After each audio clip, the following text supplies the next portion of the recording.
everybody, welcome back to my channel. Today is Cooking with Chris, and he is making, what is it called? Coffee Molasses Pork Chops right now. So that's what we're doing. So essentially you have to make some coffee. So this is Chris making coffee to get ready for the marinade. Okay, we're making the glaze for our coffee molasses marinated pork chops. It's the marinade and the glaze. So I'm starting with the coffee, and to it we're going to add our molasses.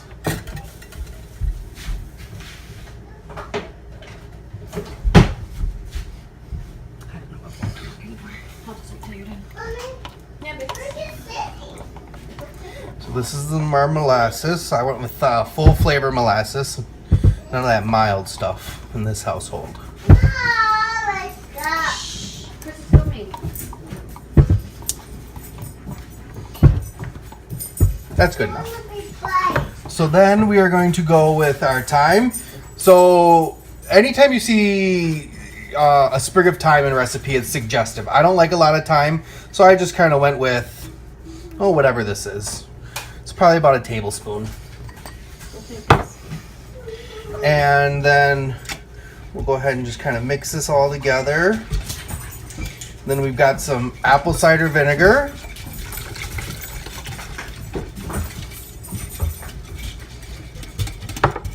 And I always like to double the sauce or marinade or glaze recipe that's in a cookbook because it never seems to make enough for me.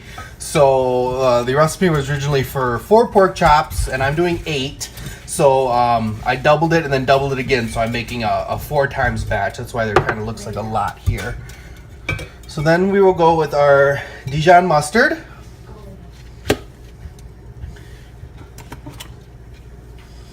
And get that all mixed in.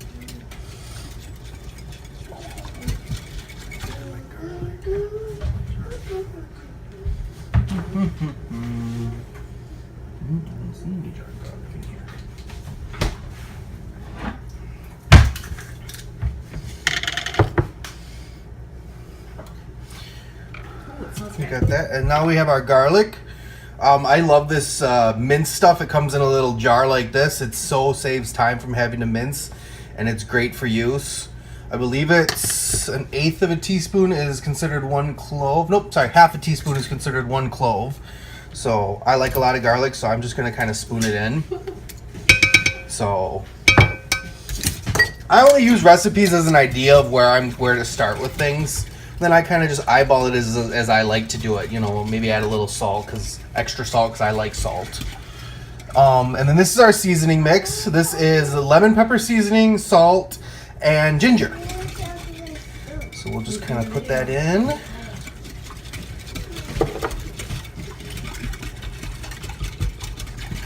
Make sure everything is all incorporated. Kind of see if this resettled at all. Oh. Okay, and that will be our marinade / glaze for our pork chops later on. Done. And now Chris is putting the Costco pork chops into a baggie, and then he's gonna put the marinade over, so you guys can watch him do that. Yes, these are Costco. Actually, same price as Woodman's, but I think the meat is better at Costco. $2.50 a pound, same price. So then you just pour the glaze over? Well, about half of it. I'll show you. I had 6 cups. I want 3 left.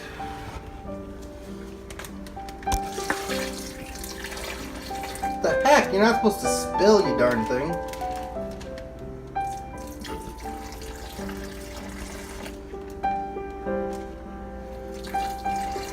Oh, I can smell the coffee. They use nice strong brewed coffee in it.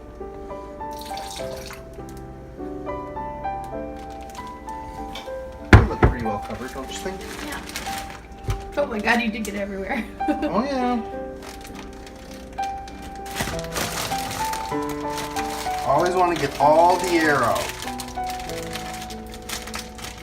Oh, maybe that's where I go wrong when I want to marinate something. I just leave air in there so I can Oh, squish it no, around. no, no. You want to get all the air out. This is a great task for kids if you got a good...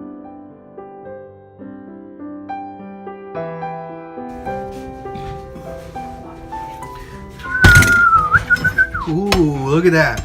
Look at that nice bacon right there.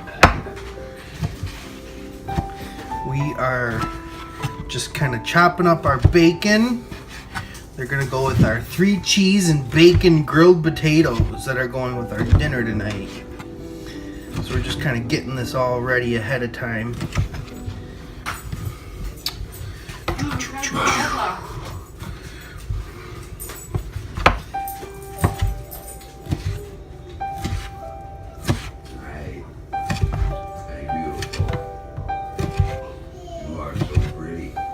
I know this isn't the proper way to cut, but this knife's not very sharp. It works better that way.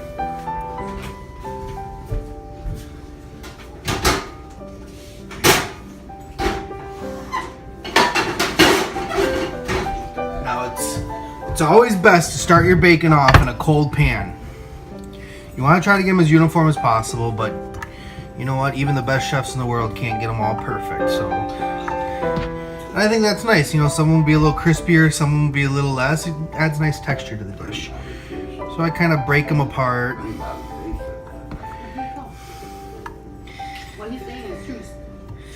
So, just so they kind of fry up. Always in a cold pan, so that it heats up and renders out the fat and gets you nice crispy bacon. You throw it into a hot pan, you're not going to render out enough fat. You're gonna end up with soggy, limp bacon. And that's just not good eats, as Alton Brown would say.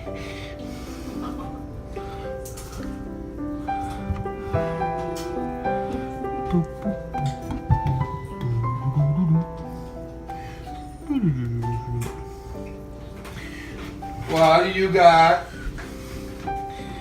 Bring it here. It's actually Kirkland. I think you can get it at I don't know, other places, but... He's at medium heat, so you don't fry it too fast. Yeah. Just let it render out. You can't come out here. Push it on the chair, Chris. Down, grab it, and pull it down.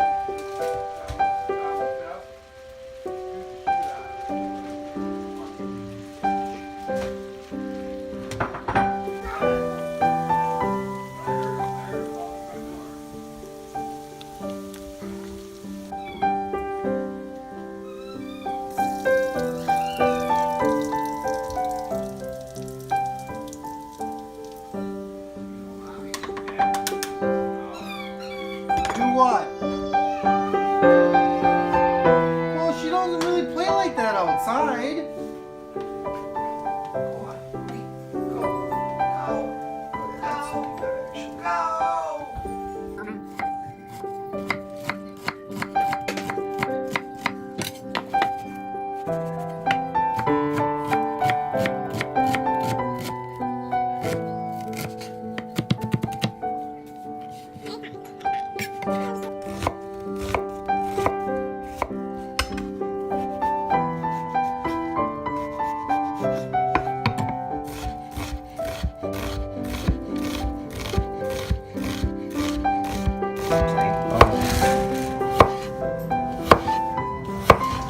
I like the Walmart ones.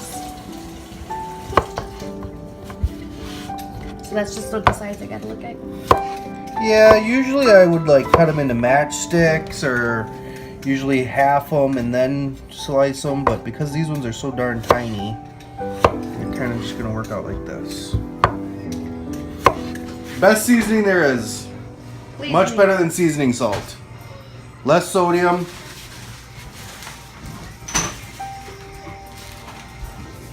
A little bit of garlic powder.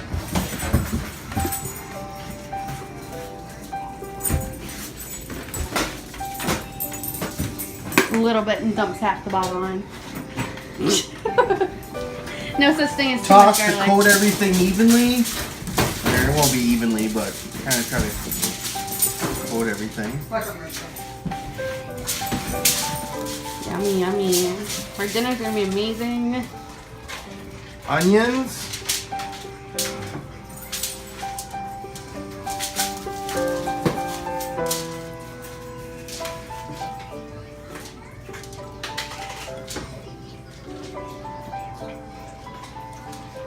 Good.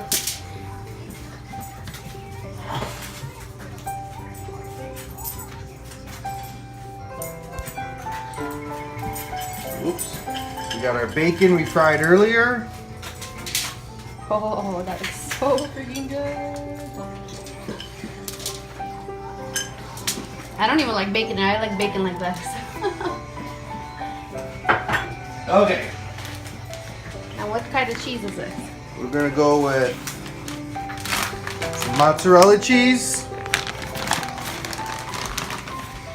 Real exact measurements here. A crisp-sized pinch.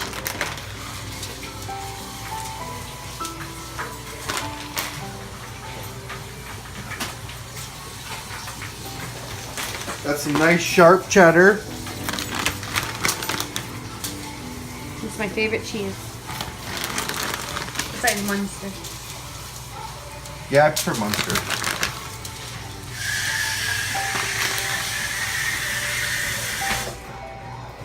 And some grated parm. It smells so good.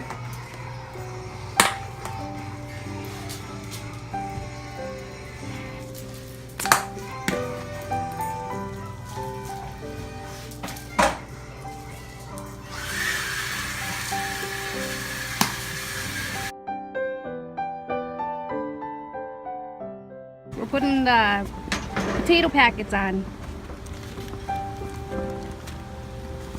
Just kind of lowest heat, and then I just turn it just a little bit.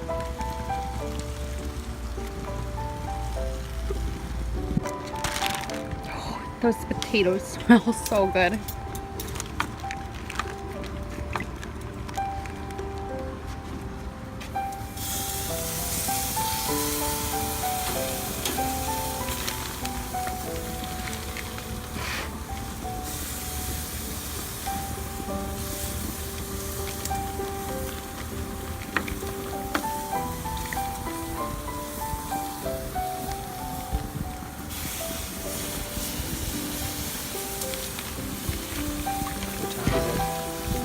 Time? Yeah. 5-6 minutes aside until internal temperature is 160. And we have a handy dandy. Instant read thermometer. You'll be your best friend. Make sure it's instant read thermometer, not just a regular digital thermometer. And you have to cook pork thoroughly because you can get worms. That's the one you can get worms, right? I think so. But you don't want it overdone, otherwise it gets really stiff. Dry. Tough. Yeah. So that's what they look like. And you get those on the grill like that. There they go. 504, we put them on, so about 509 we'll flip. Did you guys hear that? So you have to make sure that you discard your marinade because it's full of raw juices, and I think a lot of people make the mistake of keeping their marinade and using it to glaze, but it's raw meat in there now. So we have our own glaze cooking on the stove that we were kind of showing you. The grill is on. It's going to be a really good meal. Chris is doing a really good job so far. So awesome. I hope you guys are having a good day. So it's been 5 minutes and now Chris is flipping the pork chops. They're pork chops, right? Yep. From Costco. I think we said that earlier. Yep. Look how beautiful those are. You flip them all over and then what, another 5 minutes? Yep. And then then we'll they're done. test the temperature. Okay. Make sure they're done. Chris is checking to see if they're done.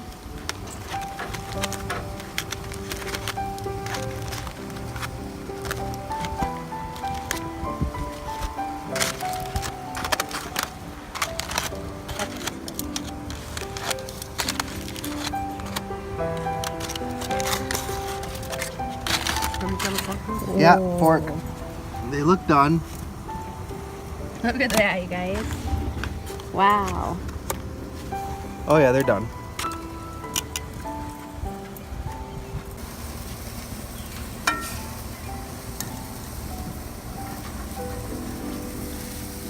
Yeah, 120, 117, 115.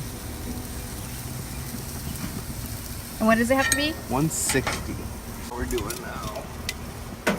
I like that when it gets crispy.